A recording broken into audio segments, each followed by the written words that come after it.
Hello বন্ধুরা, Bengali spice চ্যানেলে তোমাদের সবাইকে স্বাগত জানাই। আজকে আমি মাত্র 28 টাকায় এতটা পরিমাণে মজরেলা চিজ বাড়িতেই তৈরি করেছি, যেটা তৈরি করা ভীষণই সহজ। তাহলে চলো তোমাদের সাথে শেয়ার করি। প্রথমেই আমি একটা ফ্রাইং প্যান বসিয়ে দিয়েছি, তারপরে তার ভেতরে দিয়ে দিচ্ছি হাফ লিটার দুধ। আমি এখানে হাফ লিটার লিকুইড দুধ নিয়েছি, তোমরা গরুর দুধও নিতে পারো। এবার আমি এই লিকুইড দুধটা নিয়ে গ্যাসটা অন করে দিয়েছি। আমি ততক্ষণ পর্যন্ত গরম করব যতক্ষণ না আমি হাতের একটা আঙুল এর ভেতরে বেশ কিছুক্ষণ রেখে দিতে পারি। তবে এটা খেয়াল রাখতে হবে একদমই যেন বেশি গরম না হয়ে যায়। তো দুধটা সামান্য গরম হয়ে গেলেই তার ভেতরে দিয়ে দিচ্ছি 3 থেকে 4 টেবিল চামচ ভিনিগার। এখানে লেবুর রসও ব্যবহার করা যেতে পারে।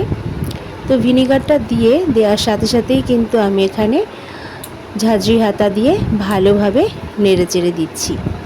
ততক্ষণ নাড়তে থাকবো যতক্ষণ না পর্যন্ত দুধটা কেটে যাচ্ছে। আর এই অবস্থাতে কিন্তু গ্যাসের ফ্লেমটা অফ করে দিয়েছি। এভাবে কিছুক্ষণ নাড়াচাড়া করব। আর প্রথমেই বলেছি দুধটা যেন বেশি গরম না হয়ে থাকে। বেশি গরম যদি হয়ে যায় তাহলে কিন্তু চিজের পরিবর্তে ছানা পাওয়া যাবে, তাহলে চিজ কিন্তু একদমই তৈরি হবে না, ওটা ছানা হয়ে যাবে। তো দেখো এখানটাতে দুধটা কেটে গেছে, ভালোভাবেই কেটে গেছে। এবার এটাকে চাপা দিয়ে রাখবো প্রায় 10 মিনিট মতো। 10 মিনিট পরে দেখো কত সুন্দরভাবে দুধটা এখানটাতে কেটে গেছে, কেটে গিয়ে চিজ তৈরি হয়ে গেছে।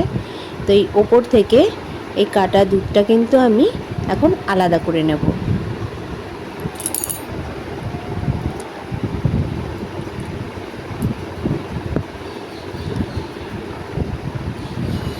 দুধটা আলাদা করার পরেও দেখো এখানটাতে কিন্তু আরও দুধ কাটতে বাকি আছে, মানে ভিনিগারটা একটু কম হয়ে গেছিলো।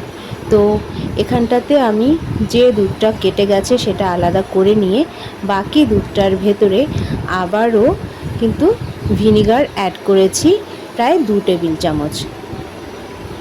এরকমভাবে ততক্ষণ পর্যন্ত তোমরা করে নিতে পারো যতক্ষণ না এরকম জলটা আলাদাভাবে বার হয়ে যায়।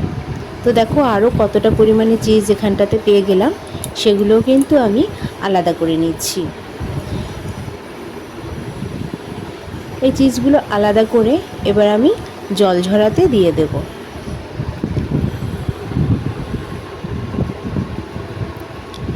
প্রথমে ভালো করে হাতা দিয়ে চেপে জল কিছুটা ঝরিয়ে নেব, তারপরে জল ঝরাতে একটা বাটিতে রেখে দিচ্ছি। এইবার যে জলটা আমার রয়ে গেল দুধ থেকে ছানা কাটা জলটা, তার ভেতরে আমি দিয়ে দিচ্ছি 1 চামচ নুন। আর তারপরে আবার গ্যাসের ফ্লেমটা অফ করে দিচ্ছি, কারণ চিজটাকে সল্টেড করতে হবে। তার জন্য এই নুন জলে আমি আবার চিজটাকে কিন্তু দিয়ে দিলাম। তারপরে ভালো করে নেড়েচেড়ে প্রায় 2 মিনিট মতো ফুটিয়ে নেব।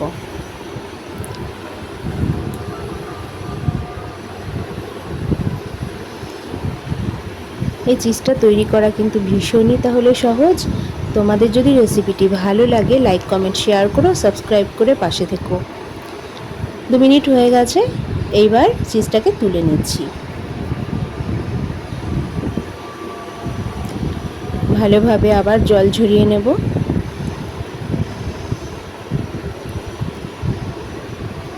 এবার এখানে একটা বাটি নিয়েছি যেটার মধ্যে রয়েছে বরফ জল। বরফটা গলে গেছে, ঠান্ডা হয়ে গেছে। তো সেই জলের ভেতরে কিন্তু আমি চিজ দিয়ে দিয়েছি, আর এর ভেতরে প্রায় 5 মিনিট মতো আমি ডুবিয়ে রাখবো। গ্যাসের উপরে বাটিটা বসানো বলে ভেবো না কিন্তু গরম জল, ঠিক আছে? তো এইবার চিজটা আমি তুলে নিচ্ছি বাটি থেকে, আর ভালোভাবে হাত দিয়ে চেপে চেপে জলটা বার করে দিচ্ছি।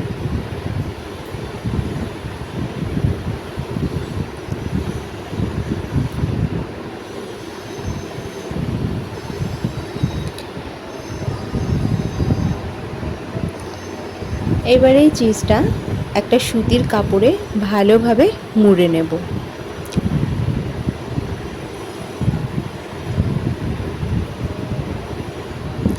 একটু শেপ দিয়ে নেব আর ভালোভাবে মুড়ে নেব। ভালোভাবে মুড়ে নিয়ে এটাকে ফ্রিজের ভেতরে রেখে দেব 2 থেকে 3 ঘন্টা।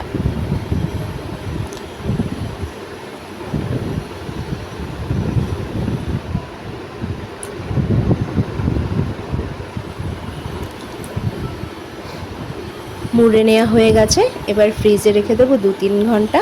তারপরে 2-3 ঘন্টার পরে দেখাচ্ছি। দেখো 2-3 ঘন্টা হয়ে গেছে, চিজটা কত সুন্দরভাবে সেট হয়ে গেছে। তাহলে মাত্র 28 টাকায় যখন তুমি বাড়িতে বসেই এত ভালো চিজ তৈরি করতে পারবে, তাহলে কেন আর দোকানের অত দাম দিয়ে তোমাকে চিজ কিনতে হবে। তো এই চিজটা দিয়েই যে কোনো একটা রেসিপি নেক্সট দিন শেয়ার করব।